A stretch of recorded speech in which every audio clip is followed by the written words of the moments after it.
Welcome back. The start of the 2024 legislative session will mark a historic day in Virginia when a black lawmaker will preside as Speaker of the Virginia House of Delegates for the first time in that state's more than 400-year history.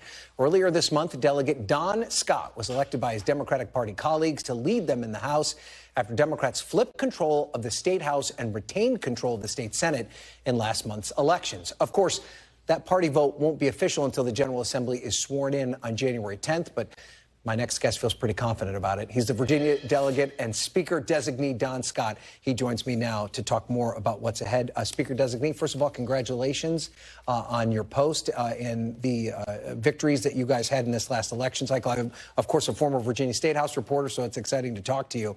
What are your takeaways from this election? The current governor, Republican Glenn Youngkin, invested heavily to prevent you and your colleagues from taking control of the House.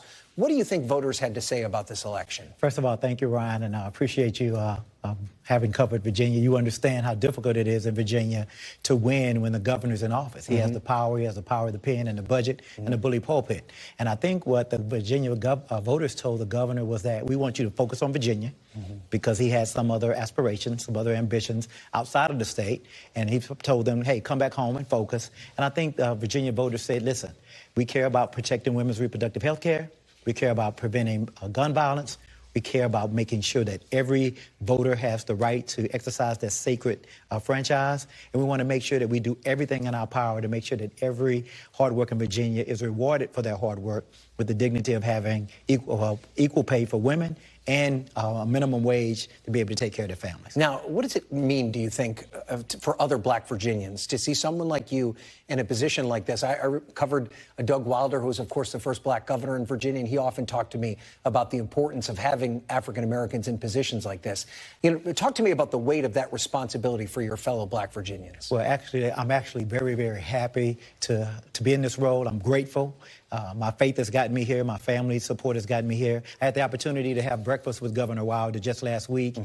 It was very inspiring to talk to someone who has been through so much of the history in Virginia. And I think what it says is that people are no longer looking at just race. People are looking for competence. People are looking for efficiency. People want effectiveness. And I think it says a lot that not only will I be coming in, but we'll have a record number of black legislators and the most diverse group of legislators from LGBTQ communities, Asian American, Latinos, the whole gamut of what Virginia looks like. And so it's a great opportunity, and I'm grateful. I think it tells black Virginians that you're valuable.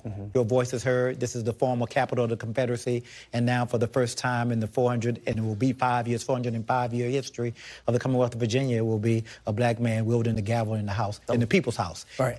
And I just want to say, it's great that I'm the first black speaker, but I also see myself as a speaker who happens to be black. Right. And one of the things that Governor Wilder has always told me is that it's important that we be good. It's important that we be excellent. And so I want to be that, and hopefully I'll live up to the goals and the ideas that the community wants from me from all over the Commonwealth. Well, let's talk about what you hope to do as a legislative leader, because you do have a Republican in the governor's office still.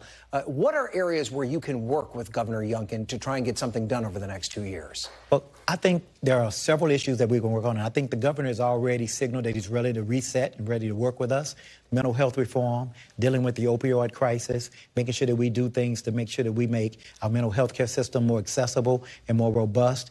We've neglected invested in that system, and now we've seen that we have some issues that we need to shore up. I think we have an opioid substance abuse crisis going on in the Commonwealth of Virginia and throughout the country. I think we can address that and agree on that. I think the governor is interested. He's a businessman. He's interested in increasing economic development and economic activity in the Commonwealth of Virginia, and we want to make sure that we do that in partnership with him. I think there are several areas that we can work together to make sure that we do that, and public education is the last one. I think the governor is interested in making sure that we make up for learning loss and invest in our children and our teachers and get our teacher pay up to the national average, and I think we can work with him. And I do want to talk to you about another issue that you have unique insight into, and that's the restoration of rights for ex-felons. You, of course, have talked openly about your experience serving time in prison after an incident when you were younger. You obviously have gotten past that and have established yourself. This was something that Virginia lags behind in. It was something Governor McDonnell worked on, trying to get more of the restoration of voters' rights. Governor McAuliffe. It slowed down a bit under Governor Youngkin. Do you think there's an opportunity to codify this into law, that when someone has served their time, gotten back into the community, that their voting rights automatically be reestablished? So the first thing that you do, you want to heal the community, and you want to restore folks to where they were if they've done everything that they're supposed to do.